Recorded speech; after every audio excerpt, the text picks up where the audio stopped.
Welcome to our Sayali fashion designer channel आणि मी आहे सायली। तर तुम्हा सर्वांचं आपल्या आजच्या नवीन अशा छानशा व्हिडिओमध्ये मी मनापासून खूप खूप स्वागत करते। तर कसे आहात तुम्ही? नक्की मस्त आणि मजेत असणार आहे आणि आपल्या आजच्या छानशा व्हिडिओला आपण सुरुवात करूया। सो बघा मग आज मी तुमच्यासोबत खूप सुंदर अशी ब्लाउज डिझाईन शेअर करणार आहे। सगळ्यात महत्त्वाचं म्हणजे आपल्याला ब्लाउज डिझाईन कशी बनवावी कधी कधी हे सुचतच नसतं आणि त्याचबरोबर बघून असं वाटतं की ती खूप अवघड असेल, आपल्याला जमेल की नाही असे बरेचसे प्रश्न पडतात। सो आज मी तुम्हाला ही जी काही ब्लाउज डिझाईन आहे त्याची कटिंग आणि स्टिचिंग दोन्ही पण अतिशय सावकाश स्टेप बाय स्टेप आणि खूप काही महत्त्वाच्या टिप्स आणि ट्रिक्स आहेत सांगणार आहे। त्याचबरोबर याची पद्धत इतकी सोपी आहे की जरी तुम्ही कोणी नवीन शिकत असाल तरी सुद्धा तुम्हाला आपला आजचा हा व्हिडिओ बघून अशी छानशी ब्लाउज डिझाईन बनवणं खूपच सोपं जाईल। त्याचबरोबर महत्त्वाचा पॉइंट आहे तो म्हणजे आज मी तुम्हाला ही जी काही डिझाईन सांगणार आहे तर यामुळे आपल्या साडीला आणि ब्लाउजला खूप सुंदर असं लुक येणार आहे। कारण बऱ्याचदा साडीचं जे काही लुक असतं ते आपल्या ब्लाउजवर डिपेंड असतं। सो अशी डिझाईन तुम्ही नक्की ट्राय करून बघा। त्याचबरोबर ही डिझाईनची आयडिया तुम्ही तुमच्या कस्टमरला सुद्धा नक्कीच देऊ शकता आणि I hope so he design तुमच्या कस्टमरला सुद्धा नक्कीच आवडेल। ठीक आहे, सो नक्की ट्राय करून बघा आणि जर तुम्हाला काही प्रॉब्लेम येत असेल तर मला कमेंट करून नक्कीच कळवा। मी तुमच्या प्रश्नाचे उत्तर देण्याचा नक्कीच प्रयत्न करेन। ठीक आहे, सो चला मग आता वेळ न घालवता आपण आपल्या आजच्या छानशा व्हिडिओला सुरुवात करूयात आणि हा व्हिडिओ तुम्ही स्किप न करता पूर्ण नक्की बघा जेणेकरून तुम्हाला आपला आजचा हा व्हिडिओ बघून अशी छानशी लेटेस्ट ट्रेंडिंग ब्लाउज डिझाईन बनवणं खूपच सोपं जाईल। ठीक आहे, तर हे बघा इथे तुम्ही बघू शकतात की हा आहे ब्लाउज पीस आणि बघा कटिंग केल्यानंतर फक्त एवढंसंच काठ उरलेला आहे। तर एकदम कमी काठापासून आज आपण खूप सुंदर ट्रेंडिंग न्यू लुक मधली वेगळी अशी ब्लाउज डिझाईन बनवणार आहोत। सो सध्या हा काठ मी साईडला ठेवते आणि इथे ब्लाउजचा बॅक पार्ट आणि अस्तरचा बॅक पार्ट तर असं दोन्हींची आपण ऑलरेडी इथे कटिंग करून घेतलेली आहे। सो सगळ्यात आधी मी तुम्हाला याचं मेजरमेंट सांगते म्हणजे तुम्हाला तुमच्या मापानुसार या डिझाईनसाठी कशा पद्धतीने कटिंग स्टिचिंग करावी तर हे सहजच लक्षात यावं यासाठी।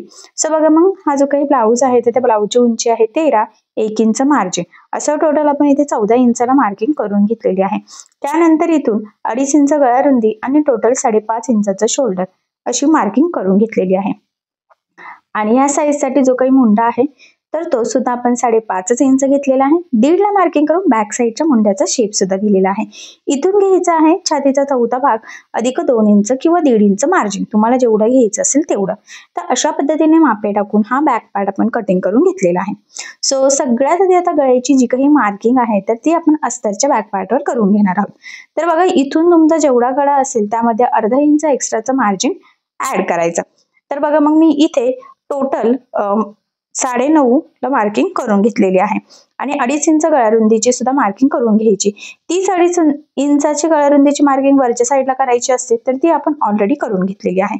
आणि पट्टीच्या सहाय्याने आता आपल्याला इथे हा बॉक्स ड्रॉ करून घ्यायचा आहे। तर ही आपली बेसिक स्टेप आहे। तुमचा गळा कुठलाही असो सगळ्यात आधी ह्या पद्धतीने आपल्याला इथे सगळं म्हणजे बॉक्स काढून घ्यावा लागतो गळ्याचा शेप कुठलाही असो। आणि हा बॉक्स ड्रॉ केल्यानंतर आता आपल्याला जो काही तुमचा गळा असेल त्याचा आकार ड्रॉ करून घ्यायचा। तर बघा इथे आहे मटका गळा तर मी ह्या पद्धतीने मटका गळ्याचा आकार इथे काढून घेतलेला आहे। तुम्हाला जर यापेक्षा अधिक डीप हवा असेल तर तुम्ही घेऊ शकता। मग अशा वेळेस गळा रुंदी थोडीशी कमी करून घ्यायची म्हणजे 1/2 इंच। ठीक आहे, जेवढा तुम्ही जास्त डीप घ्या। आता आपण बेसिकली एवढाच घेतलेला आहे, हा सुद्धा घातल्यावर भरपूर ब्रॉड होतो। ठीक आहे, तर बघा मग या पद्धतीने आपण मटका गळ्याची इथे मार्किंग करून घेतलेली आहे। आता ही जी काही मार्किंग आहे एक्झॅक्टली यावरच आपल्याला कटिंग करून घ्यायचं आहे। तुम्हाला जर का हा गळा कॅनव्हास पेपर लावून स्टिच करायचा असेल तर आता लगेचच कटिंग करायची गरज नाही। हीच मार्किंग आधी कॅनव्हास पेपरवर करायची आणि त्यानंतर मग स्टिचिंग करायची। तर हा पार्ट कट करण्याची गरज पडत नाही। पण आज मी तुम्हाला मटका गळा सुद्धा आपण कॅनव्हास पेपर न यूज करता खूप सुंदर प्रॉपर फिनिशिंग सेट कसा बनवू शकतो असं हे सांगणार आहे। तर फायनली मग इथे गळाचा म्हणजे गळा आपण कटिंग करून घेतलेला आहे। सो बघा मग आता इथे आपल्याला सगळ्यात आधी अस्तर आणि मेन फॅब्रिक म्हणजे ब्लाउज पीसचा बॅक पार्ट आणि अस्तरचा बॅक पार्ट एकमेकाला जोडून घ्यायचा आहे। आणि त्यासाठी आता सगळ्यात आधी आपल्याला ब्लाउजचा जो काही बॅक पार्ट आहे तर तो सरळ ठेवायचा आहे। त्यानंतर त्यावर आपण कटिंग केलेला अस्तरचा बॅक पार्ट ठेवून घ्यायचा आहे। आणि बघा ह्या पद्धतीने इथे आपल्याला पिना लावून घ्यायची आहे, एक सेंटरला आणि दोन्ही साईडच्या शोल्डरला आणि एकदा गळा रुंदी सुद्धा मोजून घ्यायची जेणेकरून आपलं जास्त स्प्रेड होणार नाही आणि शोल्डर उतरण्याचे चान्सेस सुद्धा राहायला नको खरं तर यासाठी। आता यानंतर सगळ्यात आधी आपल्याला गळ्याच्या साईडने साधारणतः पाव इंच एवढं मार्जिन ठेवून टीप मारून घ्यायची आहे. लक्षात राहू द्या, कॅनव्हास पेपर न लावता गळा बनवत असताना अतिशय सावकाश काळजीपूर्वक एकसारखं मार्जिन पकडत पकडत आपल्याला इथे ही टीप मारून घ्यायची असते. कारण ही टीप आपण जशी मारणार त्यावरच आपला संपूर्ण गळ्याचा शेप डिपेंड असतो. सो मी सुद्धा अतिशय काळजीपूर्वक इथे टीप मारून घेतलेली आहे. यानंतर लगेचच आता आपण कमरेच्या साईडला सुद्धा साधारणतः अर्धा इंच एवढं मार्जिन ठेवून टीप मारून घेणार आहोत. या स्टेपमुळे काय होतं की अस्तरचा म्हणजे अस्तर ते सोबतच आपलं जोडलं पण जातं आणि गळा आणि कमरेचा पाळ सुद्धा प्रॉपर फिनिशिंग सहित सोबतच रेडी होतं. इथे आपल्याला गळापट्टी किंवा कमरपट्टी लावण्याची गरज पडत नाही. आणि बघा, मेन फॅब्रिक म्हणजे ब्लाउज पीसचा जो काही एक्स्ट्राचा कपडा होता गळ्याच्या मध्ये आणि कमरेच्या साईडला, तर तो इथे आपण कटिंग करून घेतलेला आहे. त्यानंतर या पद्धतीने गळ्याला द्यायचे आहे छोटे छोटे कट्स, जेणेकरून ज्यावेळेस आपण हा बॅक पार्ट सरळ करू तर तो प्रॉपर फिनिशिंग सरळ व्हावा, त्यासाठी ही स्टेप खूप इम्पॉर्टंट आहे. कट्स मारल्यानंतर हा बॅक पार्ट ह्या पद्धतीने सरळ करून घ्यायचा आहे. व्यवस्थित गळ्याच्या साईडला कमरेच्या साईडला प्रेस करून घ्यायची आहे. आणि आता आपल्याला गळ्याच्या साईडला सगळ्यात आधी द्यायची आहे दाबटीप. तर बघा, मग इथे दाबटीप देताना काळजी घ्यायची आहे की आपला जो काही अस्तरचा आतला कपडा असेल तर तो वरती दिसणार नाही, जेणेकरून आपले ब्लाऊजची फिनिशिंग बिघडायला नको. आणि कॅनव्हास पेपर न लावता ज्यावेळेस आपण गळा बनवतो त्यावेळेस संपूर्ण आपली फिनिशिंग ही गळ्यावर दाबटीप यावर डिपेंड असते, त्यामुळे याची काळजी घ्यायची. आता लगेचच कंटिन्यू कमरेच्या साईडला सुद्धा आपण दाबटीप देऊन घेऊयात. आणि इथे तुमच्या लक्षात येईल की कमरेचा पार्ट आणि गळ्याचा पार्ट दोन्ही सोबतच फिनिशिंग इथे रेडी होत आहे. कमरपट्टी किंवा गळापट्टी काहीही लावण्याची गरज नाहीये आणि फिनिशिंग तर खूपच सुंदर येते. आता बघा, यानंतर अस्तर आणि मेन फॅब्रिक ह्या पद्धतीने आपल्याला कडेकडेने जोडून घ्यायचं आहे. हे जोडताना जेवढं शक्य आहे तेवढं कमीत कमी मार्जिन पकडायचं आहे, कारण हे मार्जिन आपण कुठेही कॅल्क्युलेट केलेलं नसतं. हा पॉईंट सुद्धा इथे खूप म्हणजे खूप इम्पॉर्टंट आहे. आता हे सोडून झाल्यानंतर जे काही मेन फॅब्रिक म्हणजेच ब्लाऊज पीसचा एक्स्ट्राचा कपडा आहे तर तो इथे आपल्याला कटिंग करून घ्यायचा आहे.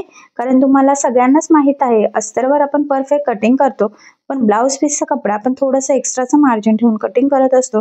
खरं तर त्यामुळे या पद्धतीने हे आपल्याला कटिंग करून परफेक्ट मापाचा बॅक पार्ट रेडी करायचं असतं. त्यानंतर एक मार्किंग मी सेंटरला करून घेतलेली आहे. आणि म्हटल्याप्रमाणे आता आपल्याला जो काही छोटासा काट आहे त्याचे छोटे छोटे पॅचेस तयार करायचे आहे डिझाईन बनवण्यासाठी. तर बघा, इथे आपण पेपर कॅनव्हास घेतलेला आहे आणि आता तो या पद्धतीने फोल्ड करून आपल्याला इथे बघा 3 इंचाची मार्किंग करून घ्यायची आहे. आणि इथे आपण हा बॉक्स पण ड्रॉ करून घेऊयात. बघा, तर बघा इथे 3 ला मार्किंग केलेली आहे.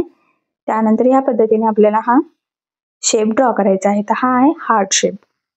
फक्त तो व्यवस्थित ड्रॉ करणं खूप गरजेचं आहे. आणि तीच मार्किंग दुसऱ्या साईडला फेंट दिसते तर ती फक्त आपल्याला थोडीशी डार्क करून घ्यायची आहे. तर बघा किती प्रॉपर असा शेप इथे रेडी झालेला आहे. तर फक्त पाव इंच एवढंच कडेकडेने मार्जिन ठेवत आपल्याला तो शेप कट करून घ्यायचा. असे आपल्याला 2 शेप हवे आहे. मग बघा, तोच खाली ठेवला, त्याच्यावर पुन्हा डबल फोल्ड करून कॅनव्हास पेपर ठेवला आणि ती मार्किंग फेंट दिसत होती तर ती फक्त डार्क करून घेतली दोन्ही पण साईडला. ठीक आहे. आता हा पॅच सुद्धा आपण इथे फक्त पाव इंच एवढं मार्जिन ठेवून कट करून घेतलं. तर फायनली असे 2 पॅचेस आपण इथे हार्ट शेपचे रेडी करून घेतलेले आहे. आता आपल्याला काय करायचं आहे बघा, काठाला हे लावायचे आहे. तर जो काही काठ आहे तर तो आपल्याला खरं तर उलटा ठेवायचा आहे आणि त्यावर आपल्याला हे जे काही आपले कॅनव्हास पेपरचे छोटे छोटे हार्ट शेपचे पॅचेस आहेत तर ते ठेवून घ्यायचे आहे. आणि हे दोन्ही पण पॅचेस बऱ्यापैकी मोठे आहे, पण आपला हा जो काही छोटासा काठ आहे त्यामध्ये हे दोन्ही पण आपल्याला ऍडजस्ट करायचे आहे. आणि आता बघा, ह्या पद्धतीने ठेवून जी काही आपण मार्किंग केलेली आहे एक्झॅक्टली त्यावरच आपल्याला इथे टीप मारायची आहे. तर हा पॉईंट इथे खूप इम्पॉर्टंट आहे. तुमची टीप थोडी जरी पुढे मागे झाली तरी संपूर्ण डिझाईनचं लुक बिघडू शकतं, फिनिशिंग बिघडू शकते. त्यामुळे अतिशय सावकाशपणे काळजीपूर्वक जी मार्किंग आहे त्यावरच आपली टीप येईल याची काळजी घेत घेत आपल्याला हा हार्ट शेपचा छोटासा कॅनव्हास पेपरचा पॅच तिथे जॉईन करायचा आहे. आता बघा, हा एक पॅच जॉईन झालेला आहे. सेम त्याच पद्धतीने दुसरा हार्ट शेप सुद्धा आपल्याला इथे जॉईन करून घ्यायचा आहे काठाला. आणि तो सुद्धा जॉईन करताना जी काही आपण परफेक्ट अशी मार्किंग केलेली आहे एक्झॅक्टली त्यावरच आपली टीप येईल याची आपल्याला काळजी घ्यायची आहे. इथे हा पॉईंटच खूप इम्पॉर्टंट आहे, कारण तुमची टीप थोडी सुद्धा पुढे मागे झाली तर पूर्ण शेपच आपला चेंज होईल आणि शेप जर व्यवस्थित आला नाही तर डिझाईनला काहीच अर्थ राहणार नाही. त्यामुळे अतिशय काळजीपूर्वक आपल्याला हे दोन्ही पण हार्ट शेपवर व्यवस्थित टीप मारून हे छोटे छोटे पॅचेस रेडी करून घ्यायचे आहेत. पुन्हा सांगते, काठ उलटा ठेवलेला आहे आपण आणि मग तो कॅनव्हासवर ठेवलेला आहे. आता बघा हे आपल्याला कडेकडेने कट करून घ्यायचं आहे. आता जो काही एक्स्ट्राचा थोडाफार आपला कॅनव्हास पेपर होता ना खरं तो सुद्धा आपल्याला इथे कट करून घ्यायचा आहे. ठीक आहे, सेम त्याच पद्धतीने दुसरा पार्ट सुद्धा आपण इथे म्हणजे जो काही दुसरा आपला हार्ट शेप आहे तर तो सुद्धा कट करून व्यवस्थित रेडी करून घेऊयात. हे बघा या पद्धतीने. ठीक आहे, आता हे दोन्ही पण छान असे हार्ट शेप आपल्या रेडी झालेले आहेत आणि ते आपल्याला इथे बॅक पार्टला लावून घ्यायचे आहेत. तर बघा मग हे दोन हार्ट शेप आपल्याला ह्या पद्धतीने इथे लावून घ्यायचे आहेत. तर मी इथे एक पिन लावून घेतलेली आहे, असे क्रॉस मध्ये लावलेले आहेत बघा आपण, आणि बरोबर कडेकडेने टीप मारत आज आपल्याला हे जॉईन करून घ्यायचे आहे आपल्या बॅक पार्टला. तर बरोबर सेंटर पॉईंट सुद्धा मॅच करायचा आहे खरं तर, कारण ती जी काही डिझाईन आहे तर ती प्रॉपर होणं सुद्धा तितकंच गरजेचं आहे. जर व्यवस्थित टीप नाही आली, त्याचा शेप व्यवस्थित मॅच नाही झाला तर ह्या डिझाईनला काहीच अर्थ राहणार नाही. आणि बघा मग कंटिन्यू लगेच आपण दुसरा पॅच सुद्धा तिथे लावून घेत आहोत. खरं तर एक पॅच खाली आहे आणि किंचितचा दुसरा त्यावर आहे, त्यामुळे मग तिथे पिन लावून व्यवस्थित स्टिच करणं सुद्धा तितकंच गरजेचं आहे. तर बघा दोन्ही पण पॅचेस छान असे प्रॉपर फिनिशिंग सहित आपण लावले आहे आणि तुम्ही बघू शकतात की किती सुंदर असा लुक सुद्धा आलेला आहे खरं तर. आता इथे आपल्याला एक लेस लावायची आहे, तर तुम्ही तुमच्या आवडीनुसार कुठलीही लेस इथे लावू शकतात, पण मी एकदम बारीक अशी गोल्डन लेस घेतलेली आहे बघा. आणि शक्यतो लेसला मॅचिंग धागा यूज करायचा जेणेकरून आपली फिनिशिंग सुद्धा व्यवस्थित राहावी. त्यासाठी हा पॉईंट खरं तो खूप खूप खूप इम्पॉर्टंट आहे.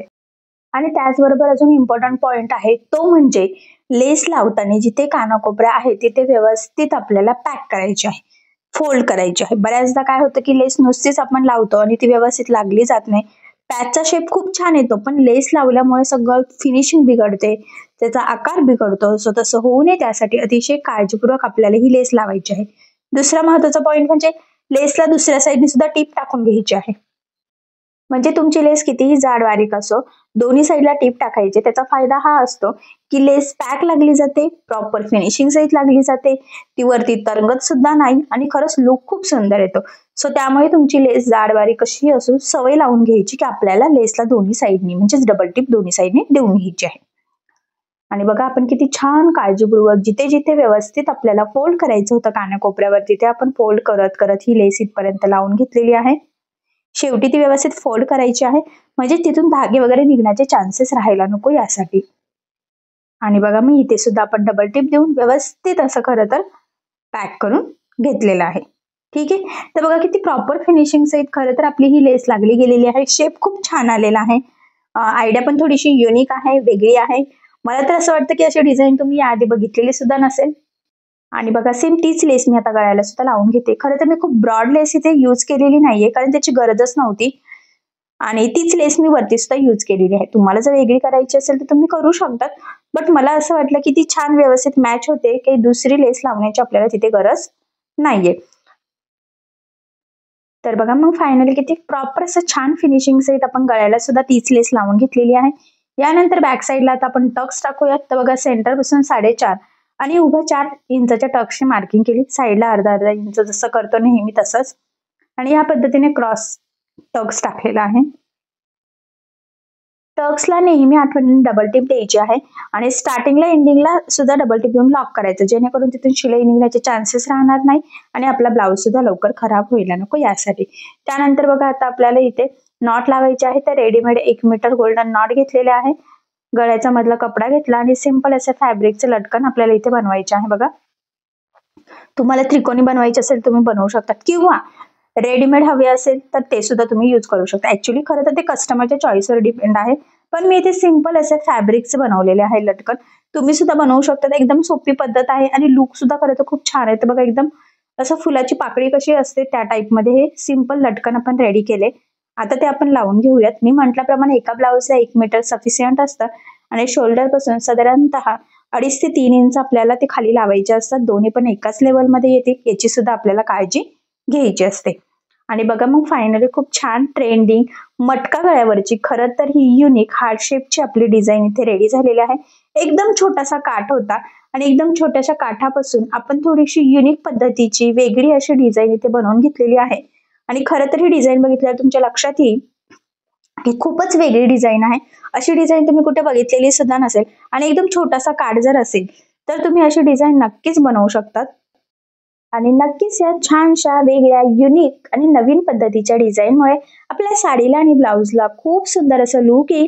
सो अशी छानशी ट्रेंडिंग डिझाईन तुम्ही नक्की ट्राय करून बघा. नक्कीच ब्लाऊज छान दिसेल. त्याचबरोबर आय होप सो तुमच्या कस्टमरला सुद्धा ही डिझाईन नक्कीच आवडेल आणि कस्टमरला सुद्धा तुम्ही अशा डिझाईनची आयडिया देऊ शकतात जेणेकरून कस्टमर सुद्धा खुश होईल आणि नवीन कस्टमर नक्कीच या डिझाईनमुळे तुमचे वाढतील. सो नक्की ट्राय करून बघा आणि जर तुम्हाला या डिझाईन स्टिच करताना काही प्रॉब्लेम येत असेल तर मला कमेंट करून नक्कीच कळवा. मी तुमच्या प्रश्नाची उत्तर देण्याचा नक्कीच प्रयत्न करेन. ठीक आहे. तर बघा मग अशी डिझाईन तुम्ही नक्की ट्राय करून बघा, नक्कीच तुम्हाला जमेल. पण जर तुम्हाला त्यामध्ये काही प्रॉब्लेम येत असेल तर मला कमेंट करून नक्कीच कळवा. मी तुमच्या प्रश्नाचे उत्तर देण्याचा नक्कीच प्रयत्न करेन. ठीक आहे. सो चला मग आता आपण आपला आजचा व्हिडिओ इथेच थांबूयात आणि तुम्हाला आपला आजचा व्हिडिओ कसा वाटला हे मला कमेंट करून नक्की कळवा. त्याचबरोबर आपला व्हिडिओ आवडला असेल व्हिडिओला लाईक करायला विसरू नका आणि असेच नवनवीन छान व्हिडिओज बघण्यासाठी आपल्या सायली फॅशन डिझायनर या चॅनलला लाईक करा, शेअर करा आणि सबस्क्राईब करायला विसरू नका. ठीक आहे. सो चला मग भेटूया पुन्हा नवीन अशा छानशा व्हिडिओमध्ये. तोपर्यंत टेक केअर, काळजी घ्या आणि आपला आजचा व्हिडिओ शेवटपर्यंत पूर्ण बघितल्याबद्दल thank you so much. Bye bye.